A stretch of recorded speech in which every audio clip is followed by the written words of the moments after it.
Kovo 22 dieną dabartinį KTU SA prezidentą Justiną Staugaitį pakeis naujas studentas. Kandidatai šias pareigas jau susitikinėja su studentais. Tiesa, šiemet į studentų atstovybės prezidento postą pretenduoja tik viena mergina, iki šiol socialinius reikalus koordinavusi Monika Samaškaitė. Studentiškam judėjime esu jau 4 metai ir manau, kad tas noras kažką veikti dėl studentų tikrai nenutrūko ir norisi augti, tobulėti ir toliau atstovauti studentus.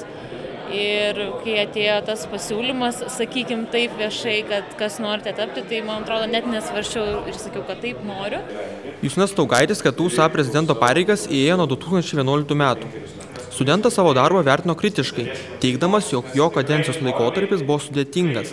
Žmogus, kuris nebijo pokyčių, nes jie ateina fakultetų susijungimo klausimas, ateina studentų integracija, galbūt tiek fakultetuose, tiek ateina tarptautiškumo klausimas, kada studentai iš tikrųjų bus ašis, apie kurią viskas suksis.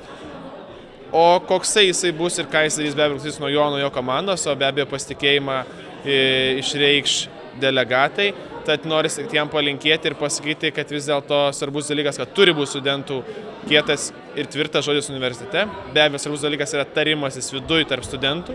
Ir be abejo, svarbus dalykas yra komunikacija. Justinas Staugaitis tikrai nuveikė labai daug, manau, ir vienas iš tikrai geriausių prezidentų, nes jis atėjo labai svarbių laikotarpių, kai keitėsi rektorius universiteto, keitėsi valdžia, pokyčių kelyje ir tikrai studentų balsas visą laiką buvo girdimas ir jis buvo labai svarbus. Ir manau, tai tiesiog reikia tęsti. KTU studentų atstovybės prezidentas bus renkamas 90 delegatų iš kiekvienos fakultetinės studentų atstovybės.